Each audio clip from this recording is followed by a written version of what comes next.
And lastly, we will be flagging problematic posts for Facebook that spread disinformation.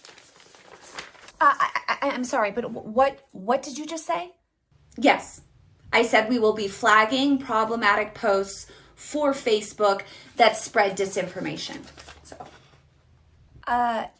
isn't that a violation of our First Amendment?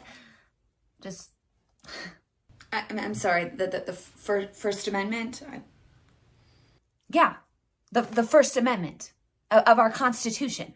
It says the government cannot censor our speech. We, the people's speech. We're allowed to speak freely, and the government can't censor us. It's a violation of the Constitution to do that. The Constitution. I'm sorry. I'm just not. I'm not familiar at all with the Constitution. Is anyone else in here familiar with the Constitution? Anybody?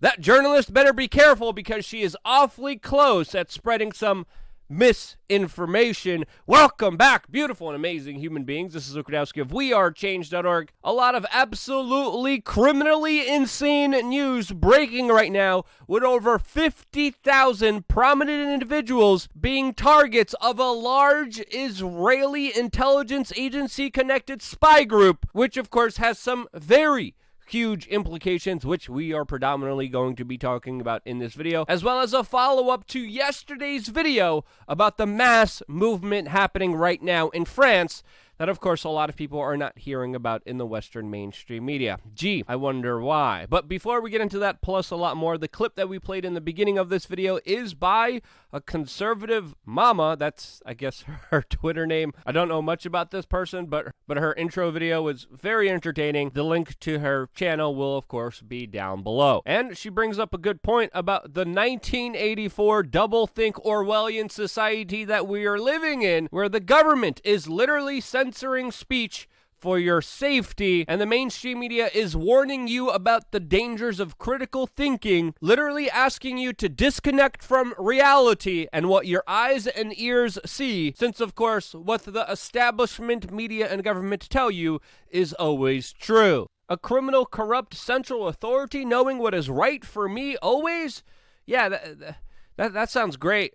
Definitely not worth questioning at all, as of course we have waves of thought criminals hitting the streets all over the world, especially in France, as we documented in yesterday's videos. We got new videos, by the way, showing just a huge, astronomical amount of people that hit the streets all over France, protesting, of course, their latest draconian measures, which will punish people for trying to live their lives normally if they don't do what the government tells them to do, if they don't take a medical procedure that they want them to take. In response to these thought criminals, police officers responded with tear gas and pepper spray, assaulting some of these dangerous individuals who dare to think for themselves and are not happy that they would need government permission in order to enter a grocery store. And let's just say if they did enter the grocery store without getting permission from the government after jumping through the government hoops, they would face 6 months to a year in jail. That's the law that's being protested right now, which Emmanuel Macron is allegedly taking a major U-turn on after these major protests, announcing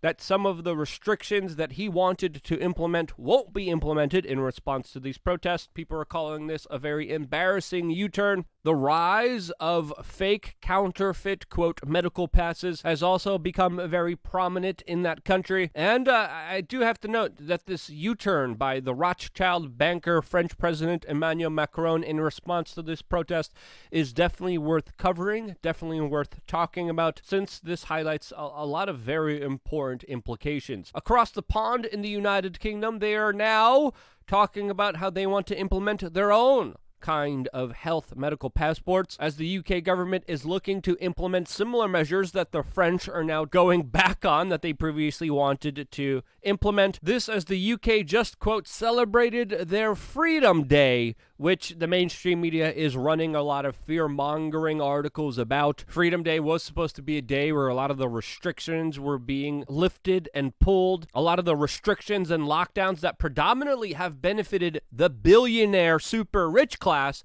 and hurt everyone else. And now the mainstream media is arguing for more lockdowns and more restrictions that would benefit the billionaires that they do work with. And what kind of Freedom Day are you expected to have where in the United Kingdom, literally riot police turn up to the door of a 12-year-old to make sure that the child is isolating and not going outside, as happened to a family in Manchester in the United Kingdom where a child was petrified and thought the government was coming to take her away. Yes, that country is celebrating Freedom Day. Some people decided to take their own interpretation of Freedom Day, and there was massive amounts of protests happening all throughout the United Kingdom, which were also meant by some arrests. Since, how dare you celebrate freedom on Freedom Day? Here in the United States, there really haven't been many protests to speak of.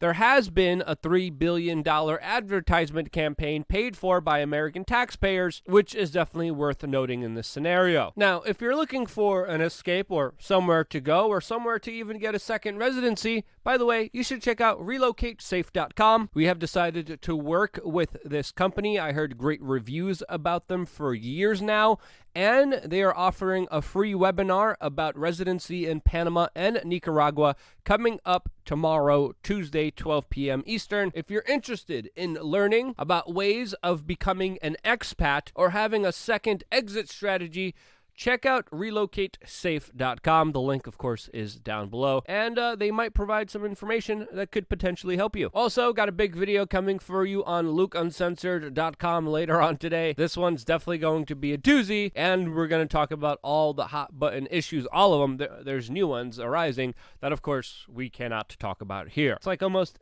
every week there's a new category, there's a new list of words or issues or subjects that you just can't talk about here, and we're going to talk about them on lukeuncensored.com, on our secret platform away from prying eyes. In related prying eye news, we got the bombshell story of a new leak that highlighted how 50,000 prominent people were spied on by an Israeli intelligence contractor that hacked people's phones and was able to keep a prying eye on them, sharing sensitive, private data and information to, of course, who knows who, but most likely the private bidder. The NSO Group, which, again, is a private intelligence agency from Israel, used spyware that was called Pegasus that has been found on many prominent people's cell phones, including staff of the Financial Times, CNN, the Associated Press, the Arab royal family, politicians around the world, and a lot of people that were close to the Washington Post journalist Jamal Khashoggi, who of course was assassinated by the Saudis. An editor of the Financial Times, who was a target for the United Arab Emirates, was also on the list. And with all the news about Russian hacking, today we finally have confirmation of very serious hacking, of very serious security concerns, civil liberties concerns, and concerns dealing with the top echelons of national security.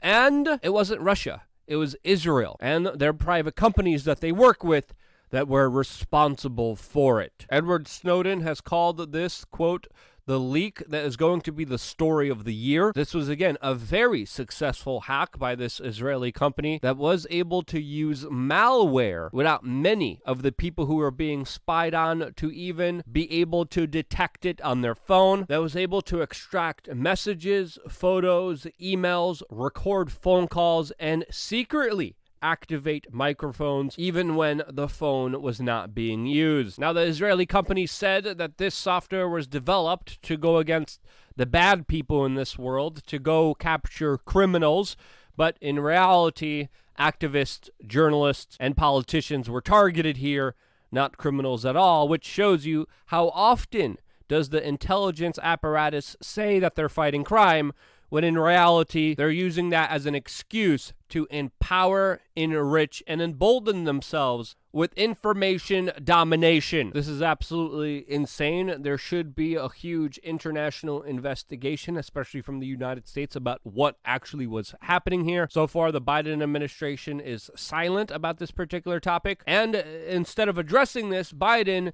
came out with a statement condemning China for, quote, cyber criminal activity. The Guardian, for once, had an article that I actually agreed with that was titled, "Huge Data Leak Shatters the Lie That the Innocent Need Not Fear Surveillance," specifically talking about this story and how regimes, dictators, evil people could buy and use data in order to punish dissidents, journalists, and politicians who stand in their way. Now, The Guardian will actually be revealing the identities of the people who are spied on this list in the next coming days. The list is suspected to create bombshell news reports with allegedly very prominent individuals, including presidents and prime ministers, being on that list. There's also a very suspicious case of a Mexican journalist that was also, quote, apparently of interest of a Mexican client. That Mexican journalist was, of course, located, taken out, and his phone has not been located ever since. Jamal Khashoggi's wife was also target of this spying operation before the assassination of Jamal Khashoggi, which raises some very serious implications to just how widely available this cell phone data was available to potentially whoever wanted it. I definitely don't think that this is the end of this story. I think there's going to be some very serious implications because of it. We, of course, are going to be following it very closely, but wow. And the fact that the U.S. establishment, mainstream media, the Biden administration is not up in arms here, really does raise some alarms here, which I think could potentially play on some larger conflict of interest here that deserves to be talked about. Again, I got a lot more to say. There's a lot more in the news. A lot of it I can't say. I'm going to keep saying it on LukeUncensored.com, and I'll be focusing a lot of my attention on specifically that platform. It's an honor and pleasure being able to be here still with you. We are very lucky to still be here, and I am extremely grateful for you individuals allowing that by simply sharing this video and getting it out there to your friends and family members. If it wasn't for you guys doing that, I wouldn't be here. This is why. I love you guys. Stay tuned for more here on wearechange.org.